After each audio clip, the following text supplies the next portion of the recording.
Kabanata 1331. Nora, maaaring isa siyang antas 3 o antas 4 na mandirigmang emperador. Mag-ingat ka at huwag mo siyang patayin. Isa siyang alchemist, may pakinabang pa tayo sa kanya. Tumawa si Franco at nagbigay ng sinyas kay Nora nang makita niyang inaatake nito si Severin. Sa isip niya, nakita na niya kung gaano kalala ang magiging pinsala ni Severin matapos ang pag-atake ni Nora. Sabikat tuwang-tuwa siya dahil malapit na niyang makamit ang kanyang paghihiganti. Gayunman, ang tagpong inaasahan ni Franco at Leslie ay hindi nangyari.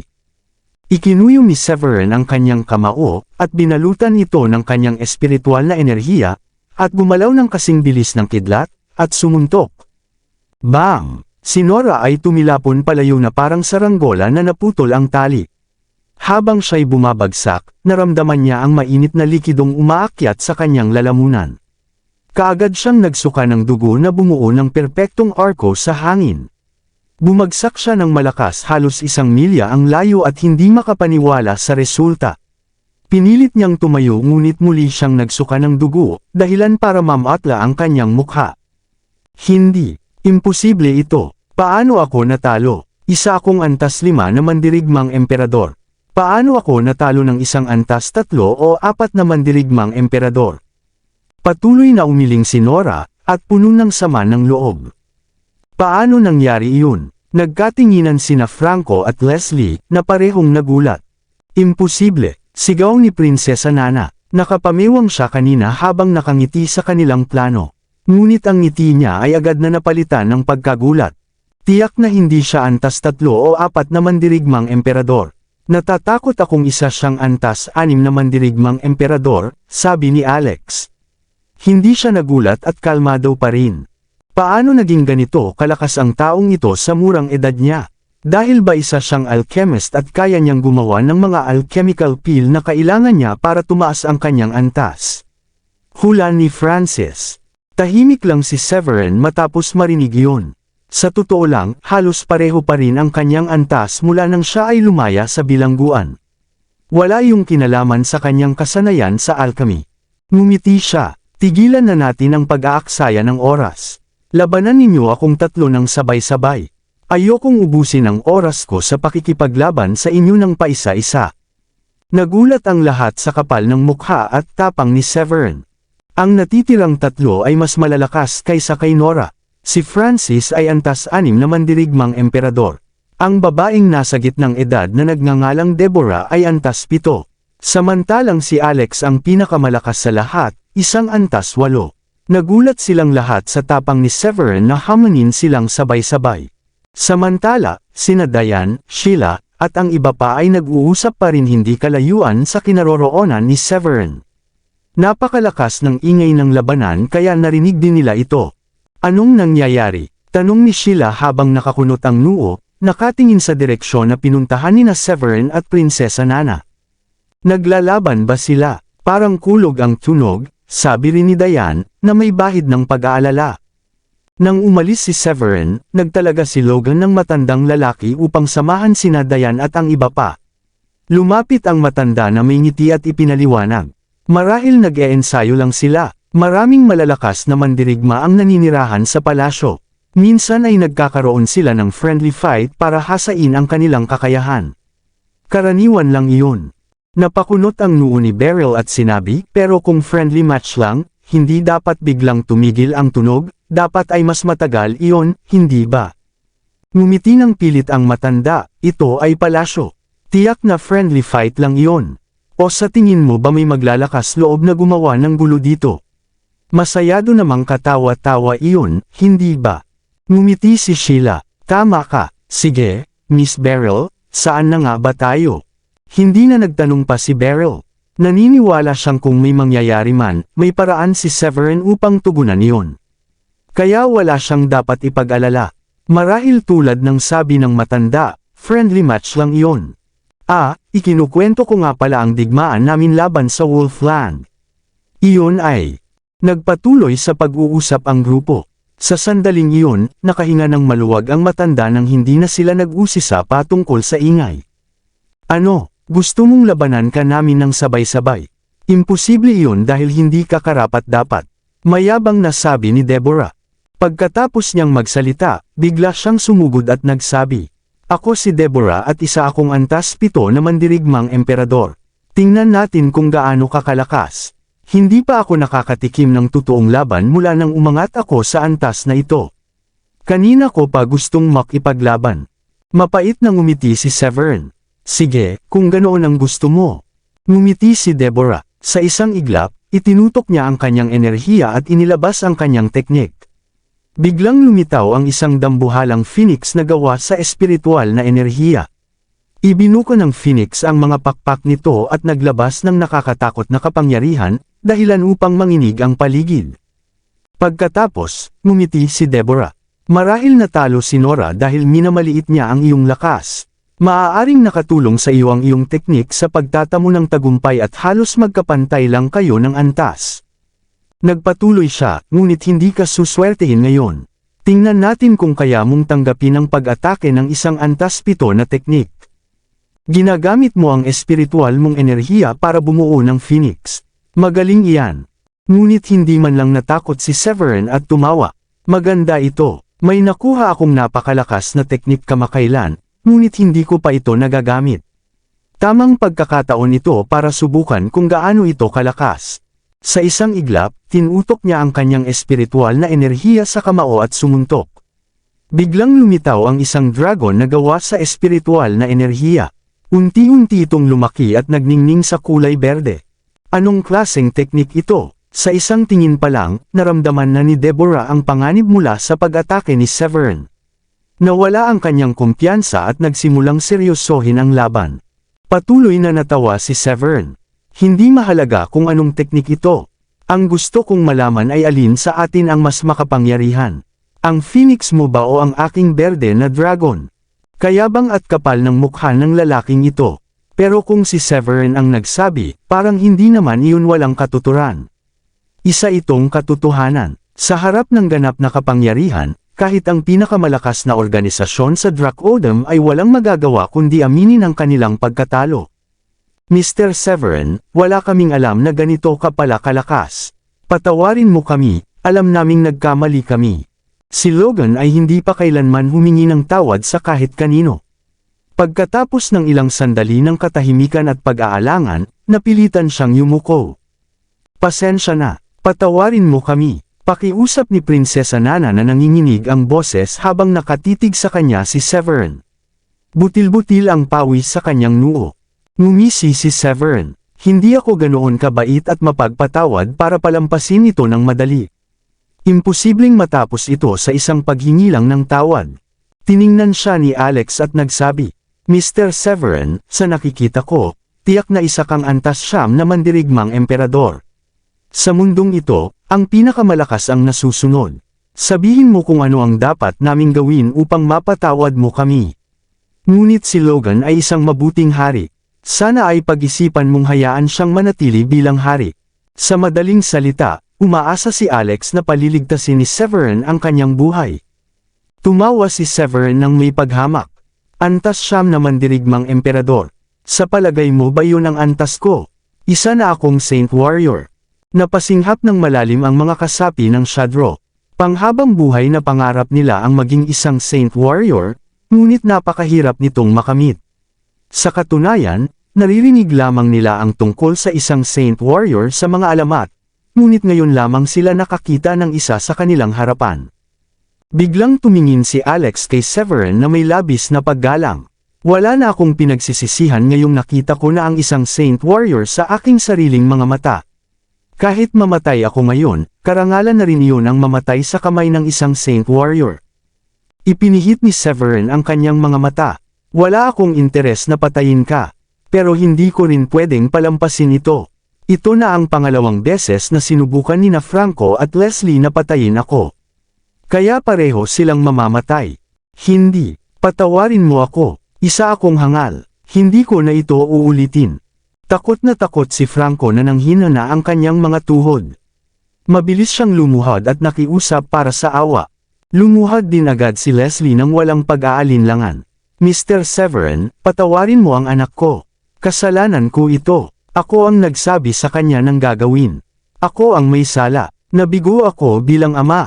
Ngumisi si Severin. Kaya mo na ngayong aminin na isa kang masamang ama. Pero huli na ang lahat. Noong sinubukan ng anak mong bastyusan ang isang babae sa pamamagitan ng paghipo sa kanya, dapat sana ay alam na niya ang kahihinatnan. Hindi ko siya pinatay noon, pero sayang, hindi siya natuto sa pagkakamaling iyon. Franco, totoo bang ginawa mo iyon? Hindi ako makapaniwala na magagawa mo ang ganoong bagay. Nagalit at naiinis si Prinsesa Nana nang marinig iyon. Hindi mo ba sinabi na aksidente lang iyon? Ngumisi si Severin. Napaka-inosente mo, Prinsesa Nana. Marami ng kasalanan ng lalaking ito. Marahil dapat mong paimbestigahan kapag patay na siya.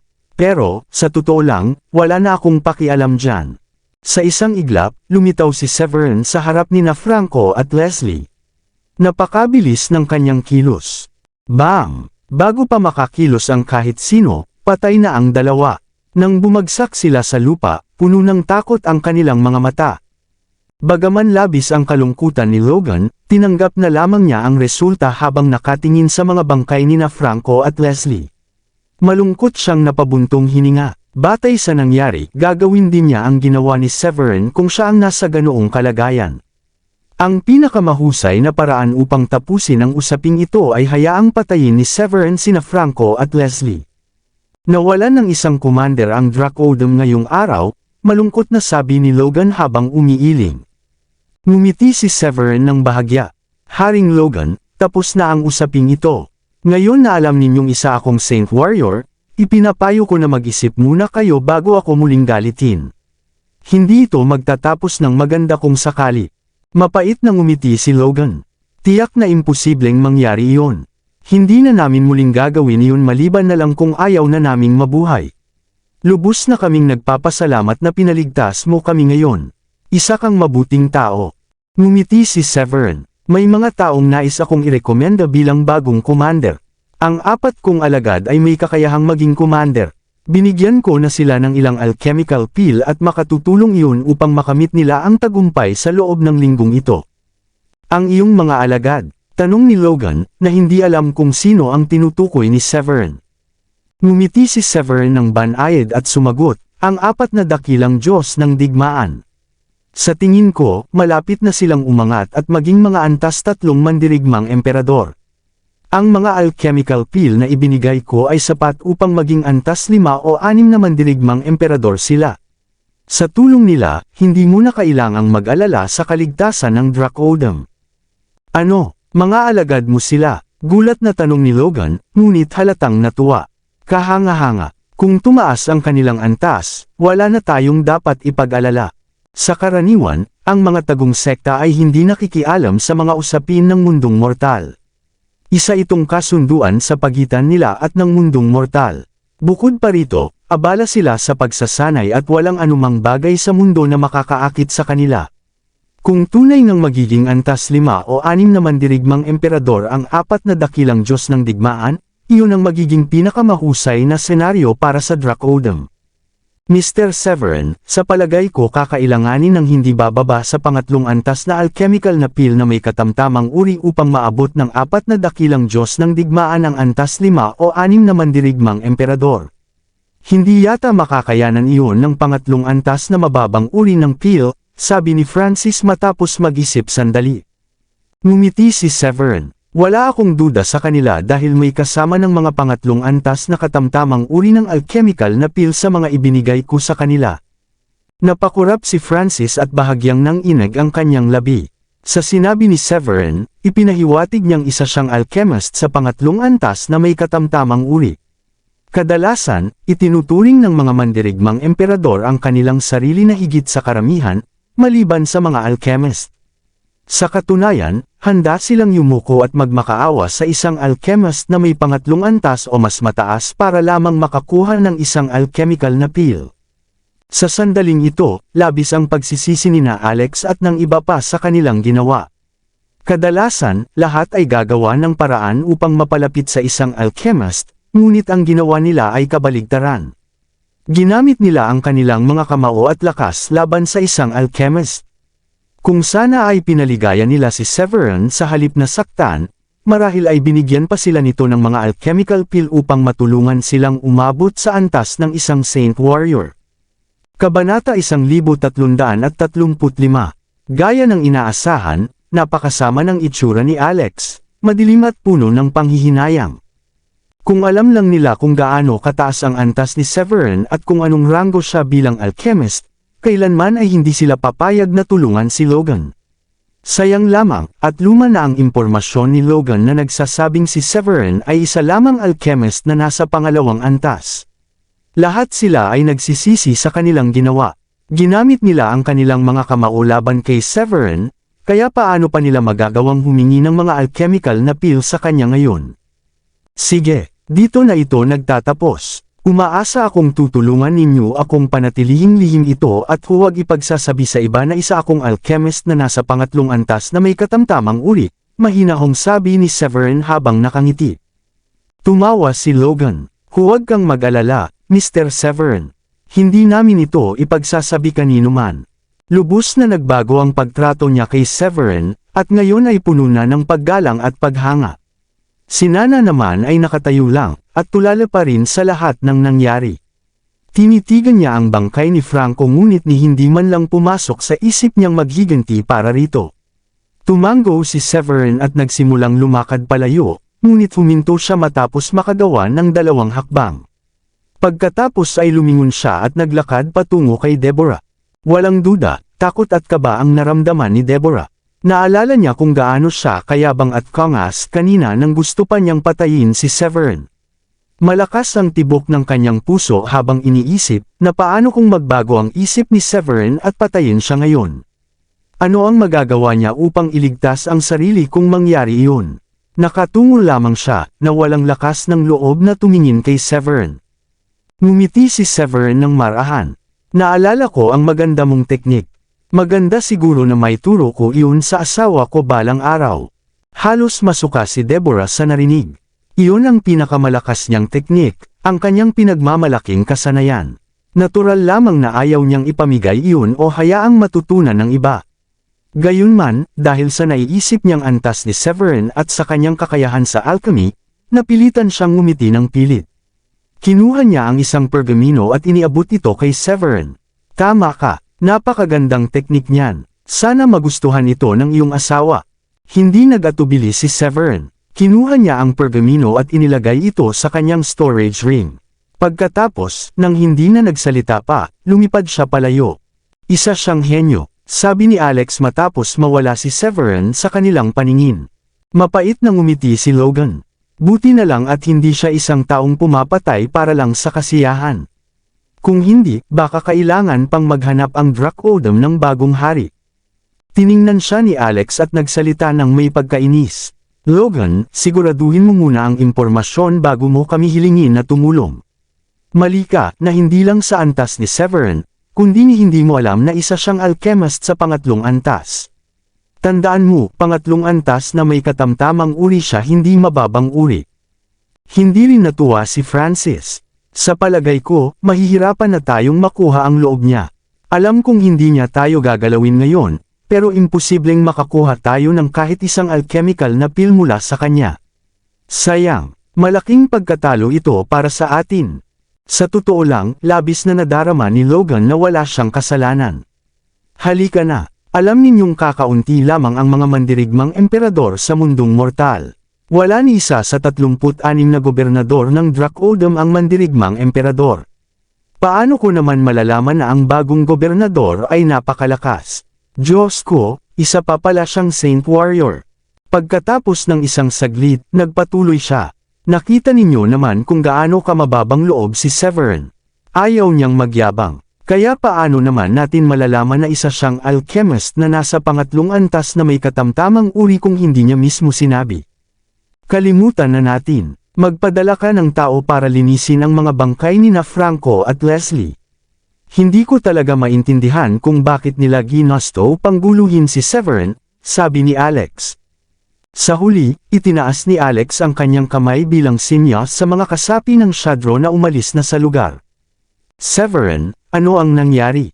Parang may narinig kaming naglalaban kanina. Sabi nila, baka nagkakaroon lang ng friendly fight ang mga kasapi ng Shadro. Totoo ba iyon? Tanong ni Dayan nang makita niyang bumalik si Severn. Nagulat ang matandang lalaki na inatas ang aliwin sina Dayan at ang iba pa. Hindi niya maintindihan kung bakit buhay pa si Severn. Hindi na siya nagtagal doon dahil nagmamadali siyang alamin kung ayos pa ang iba. Tumingin si Severn kina Dayan at sa iba pa at nagsabi, haha. Oo, isang friendly fight lang iyon.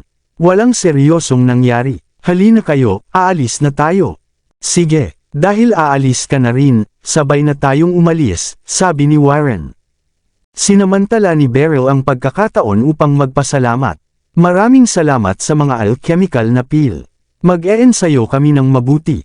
Ngumiti si Severn. Walang anuman. Magpursige kayo. Kapag naubos na ninyo ang mga alchemical na pil, maaari ninyo akong hanapin. Tutulungan ko kayo.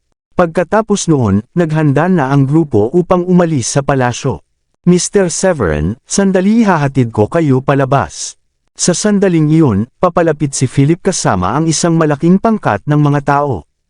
Hindi alam ni Severn kung paano tutugon, mukhang wala pang ideya si Philip sa mga pangyayaring naganap. Prinsipe Philip, napakabait mo. Hindi mo na kailangang ihatid kami, sagot ni Severn. Ngunit iginiit ni Philip na ihatid siya. Naglakad silang magkasabay at sinabi nito, Mr. Severn, sa tingin ko ay mas matanda ka sa akin. Maaari ba kitang ituring na kapatid? Pupunta ako sa South County kapag may oras ako. Nagulat si Severn at agad na kumaway ng kanyang kamay. Sandali, isa kang prinsipe, hindi ako maaaring maging kapatid mo. Labag iyon sa batas. Kumaway si Philip nang walang pakialam at nagsabi, ayos lang iyon. Pareho lang tayong kabataan. Hindi ako mahilig sa mga formalidad. Napagpasyahan ko na ikaw na ang magiging kapatid ko. Huwag mo nang isipin ang mga alituntunin o iba pa. Tuwang-tuwa si Felicia nang marinig iyon. Prinsipe Philip, sana po ay bumisita kayo sa amin kapag may oras kayo. Ang South Link City ay may magagandang tanawin at maraming masasayang lugar. Hahaha, kung ganoon, talagang pupunta ako. Tawa ni Philip. Pagdating ng grupo sa may pasukan, nagpaalam sina Prince Philip, ang apat na dakilang Diyos ng digmaan, at ang iba pa kay Severn. Isa itong bagay na marami ang nagnanais o kaiinggitan. Makalipas ang ilang sandali, umalis na rin sa palasyo ang apat na dakilang Diyos ng digmaan. Wala ni isa sa kanila ang nagsama ng kanilang mga pamilya.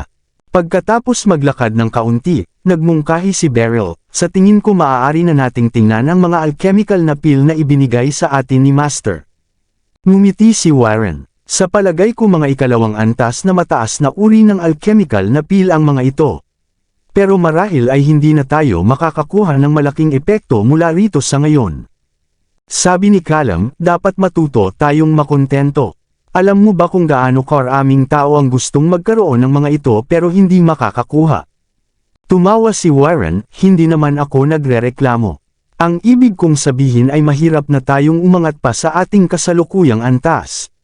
Gayunman, may epekto man o wala, mas mabuti pa rin na mayroon tayo ng mga alchemical na pil na ito. Habang nag-uusap sila, kinuha ni Beryl ang porselanang bote at binuksan ito. Oh, Diyos ko, totoo ba ito? Matapos niyang tingnan ng mabuti, nagulat at nabigla si Beryl. Oh, Diyos ko, napakalaking sorpresa nito. Ang mga alchemical na pil na ibinigay sa atin ni Master ay mga ikatlong antas na alchemical na pil. Sigurado akong mga ikatlong antas ito. Ano, nagkaroon ba ng panibagong pag-angat si Master? Tanong ni Horace, na halatang nagulat din. Agad niyang kinuha ang sarili niyang porselanang bote at sinilip ito. May tatlong alchemical na pil, dalawang ikatlong antas na mababang uri at isa na sa palagay ko ay ikatlong antas na gitnang uri. Kumusta naman ang sa inyo? Mayroon ka rin bang ikatlong antas na gitnang uri ng alchemical na pil? Sigaw niya matapos huminga ng malalim. Mabuting sinuri ni Beryl ang mga ito. Pagkaraan ng ilang sandali, tumanggo siya. Oo, mayroon din akong ikatlong antas na gitnang uri ng alchemical na pil. Diyos ko, ibig sabihin ay isa na siyang ikatlong antas na alchemist na may gitnang uri. Ngumiti si Warren ng bahagya. Napakahalaga ng mga ito. Tatlong alchemical na pil para sa bawat isa sa atin. 12 lahat. Nakakatuwa talaga ang ating master. Sabi ni Callum habang nakatingin sa kanyang maliit na porselanang bote. Sa tulong ng mga alchemical na pil na ito, madali tayong makakaangat sa antas 5 bilang mga mandirigmang emperador. Talagang utang natin sa kay master ang lahat ng ito. Oo, sang-ayon ako. Sige, itago natin ito ng maayos. Huwag nating ipaalam kaninuman. Huwag ninyong kalimutan na nasa Ulang City tayo. Maaaring may mga malalakas na mandirigmang mula sa mga tagong sekta rito. Maaaring subukan nilang nakawin o agawin ang mga alchemical na pil na ito kapag nalaman nila. Paalala ni Warren habang tinitingnan kung may nakarinig sa kanilang pag-uusap. Alam nilang hindi dapat ipakita ang kayamanan sa publiko kung ayaw nilang may magnakaw nito. Kaya't mabilis na umalis ang 4 sa lugar na iyon. Pagkatapos umalis ni Severin at ng iba pa sa palasyo, hindi sila agad bumalik sa kanilang tirahan. Sa halip, ginugol nila ang buong hapon sa pamamasyal sa lungsod. Nang magdilim na ang langit, nakakita sila ng isang restoran na may magagandang pagsusuri upang doon maghapunan. Sa oras na iyon, nahimasmasan na si Philip mula sa kanyang kalas-ingan kaya't hinanap niya ang kanyang ama at sinana. Pagdating niya roon, labis siyang nagulat sa eksenang nakita niya na labanan. Ama, ano ang nangyari? Sino ang pumatay kina Leslie at Franco? Kinusot ni Philip ang kanyang mga mata at inisip kung lasing pa rin ba siya, habang pinagmamasdan ang mga kawal na naglilinis ng lugar at ng mga bangkay nina Leslie at Franco. Ngumiti ng mapait si Logan. Sa palagay mo, sino pa? Ako. Nag-isip si Philip ng sandali at napahinga ng malalim, si Severin. Naalala kong siya lang ang lumipad palabas dito. Siya ba talaga? Ngunit agad niyang inilinga ang ulo. Hindi, imposible. Hindi siya maaaring maging siya. Dito nakatira sina Alex at ang iba pa. Kung may nangyari man, siguradong alam nila iyon. Hindi nila papayagang patayin ni Severin sina Leslie at Franco. Pinag-isipan niyang mabuti ngunit hindi pa rin niya maunawaan. Ama, sabihin mong hindi mo sila pinarusahan. May nagawa bang mali si Leslie kamakailan? Ngumiti nang walang magawa si Logan. Bakit ko naman gagawin iyon? Tagapagligtas ko siya. Tama ka mula sa simula. Si Severin nga ang pumatay sa kanila. Hindi maaari. Hindi ba gobernador si Severin? Bakit niya papatayin ang commander at ang anak nito? Sigaw ni Philip na halos hindi makapaniwala sa narinig. Ngunit wala nang iba pang may kakayahan at dahilan upang gawin iyon. Gayunman, alam niyang hindi si Severin ang uri ng tao na pumapatay para lamang sa kasiyahan o walang dahilan. Sa wakas, ikinwento ni Logan kay Philip ang lahat ng nangyari, at hindi nakalimutang ipaalala sa kanya na kailangang manatiling lihim ang lahat. Hindi mo maaaring sabihin kaninuman na si Severin ay isang Saint Warrior at isang ikatlong antas na alchemist. At walang dapat makaalam kung sino ang pumatay kina Leslie at Franco, at ang dahilan ng kanilang pagkamatay. Labis ang pagkagulat ni Philip sa impormasyong iyon. Hindi niya inakalang naging Saint Warrior at ikatlong antas na alchemist na si Severin. Oo, ama, naiintindihan ko. Kaya pala kaya niyang magbigay sa akin ng napakaraming ikalawang antas na mataas na uri ng alchemical na pil bilang regalo. Isang ikatlong antas na alchemist. Diyos ko, sayang at hindi natin ito alam noon. Marahil ay hindi na niya tayo gusto ngayon. Mahirap nang makahingi sa kanya ng anumang alchemical na pil sa hinaharap. Ngumiti at tumanggo si Logan. Tama, pero hindi naman lubos na talo. Sa katunayan, marami ka nang nakuha na mga alchemical na pil. Sinabi rin ni Severin na ang kanyang mga alagad, ang 4 na dakilang Diyos ng digmaan ay malapit ng magtagumpay at maging antas 5 o 6 na mga mandirigmang emperador. Kapag nangyari iyon, mas lalong lalakas ang Dracodem. Ngumiti si Philip, buti na lang at hindi siya mapagtanim ng galit.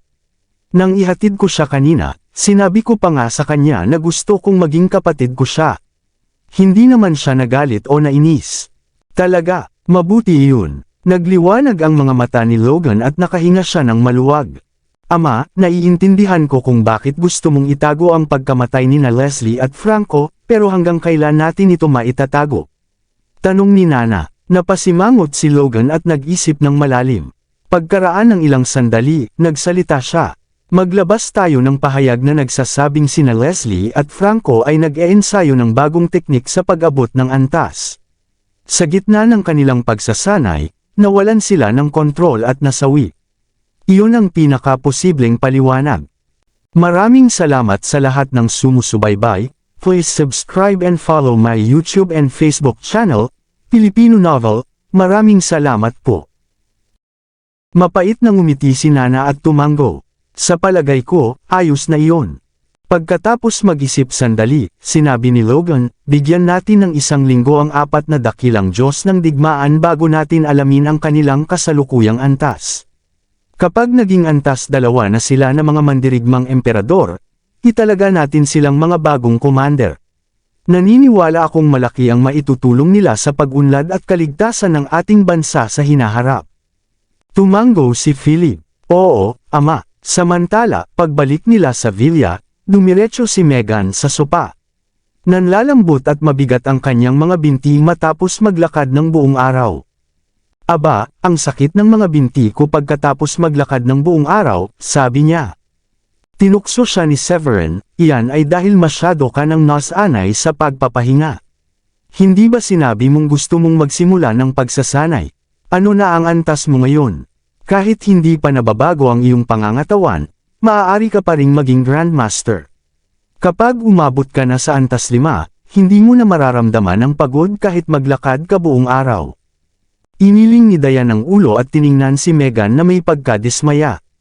Masyado siyang tamad. Sa unang mga araw, talagang nagsanay siya ng mabuti. Pero pagkatapos, napagod na siya. Totoong tumaas ang kanyang antas matapos niyang inumin ang espiritual na alak na dinala mo. Pero sa tingin ko, antas 2 lang siya bilang Grandmaster ngayon. Ngumiti si Meghan ng may hiya. Kasi napakahirap talaga, at saka, wala ka namang kayamanang magbabago sa aking pangangatawan. Kaya hindi naman kailangang magmadali, hindi ba? Huwag mong kalimutan na in love ako ngayon. Kailangan kong maglaan ng oras kay Benjamin. Napabuntong hininga si Severin. Kailangan mong mag-focus sa iyong pagsasanay. Tingnan mo sina Diane at Sheila. Hindi sila kasing malambing mo at masipag silang mag-ensayo. Iyon ay dahil napakasarap ng pakiramdam tuwing nakakamit ko ang bagong antas. Gustong-gusto ko ang sandaling puno ng lakas ang aking katawan, tawa ni Sheila habang tinatakpan ang bibig. Bigla siyang may naalala. Oh, Meghan, hindi mo pa mararanasan iyan habang Grandmaster ka pa lang. Pero ibang-iba na kapag naging Profound Master ka na. Lalong tumitindi ang pakiramdam tuwing umaangat ang iyong antas. Sang-ayon si Diane. Tama iyon. Gustong-gusto ko rin ang pakiramdam na iyon. Gusto mo ba talagang maging pabigat kay Severin? Oo nga. Ayaw naming maging pabigat sa kanya kaya nagsasanay kami ng mabuti. Tingnan mo ang antas niya. Hindi ko alam kung may pag-asa pa tayong makahabol, sabi ni Sheila. Tumawa si Severin. Hindi na madaling mag-angat sa antas ko ngayon. Maliban na lang kung maging ika-4 na antas akong alchemist.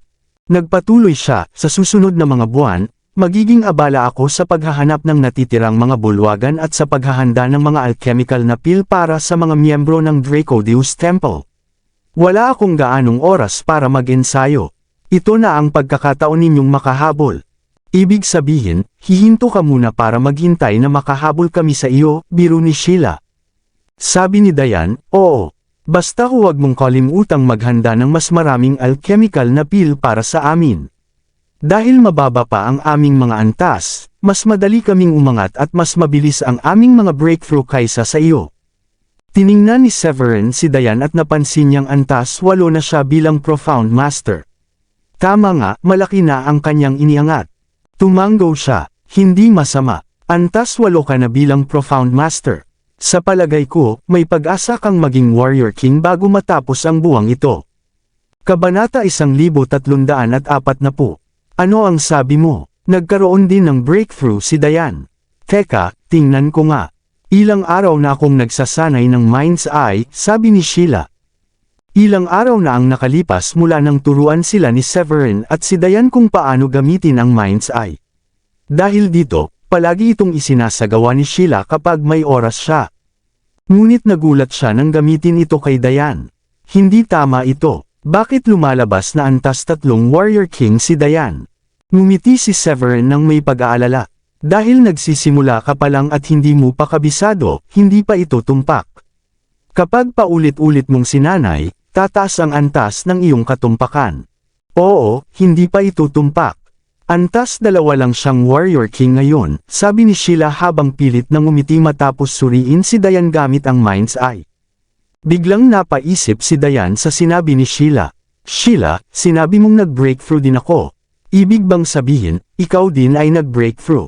Antas 6 ka na bang Profound Master ngayon? Tumawa si Sheila. Oo, ganun na nga. Nagkunwaring nagalit si Dayan. Aba, hindi mo sinabi agad.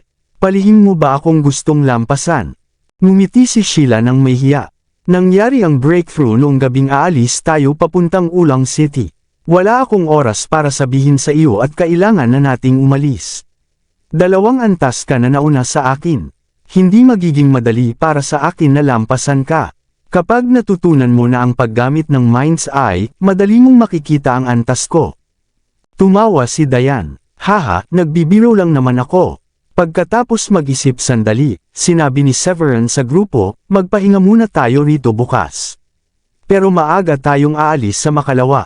Ano sa palagay ninyo? Dahil nandito na rin tayo, sigurado akong gusto ninyong mamasyal pa rito sa lungsod bukas. Iyon ang mas pinagtuunan ng pansin ni Megan. Masigla niyang sinabi, Severin, tama ka riyan. Gusto ko talagang magtagal pa ng 1 araw dito. Akala ko talaga sasabihin mong aalis tayo bukas. Ngumiti si Dayan ng marahan. Ikaw ang bahala, susunod kami sa iyo. Sige, gabi na. Matulog na tayo, sabi ni Severin ng nakangiti. Pagkasabi nito, sabay-sabay silang umakyat ni Sheila at Dayan. Habang nasa hagdan, tumikim si Severin at nagtanong, mga babae, kanino ako matutulog ngayong gabi? Pagod na pagod si Dayan sa paglalakad. Agad siyang tumakbo papasok sa kanyang silid at sinabi, balak kong mag-ensayo ngayong gabi. Dapat kay Sheila ka matulog.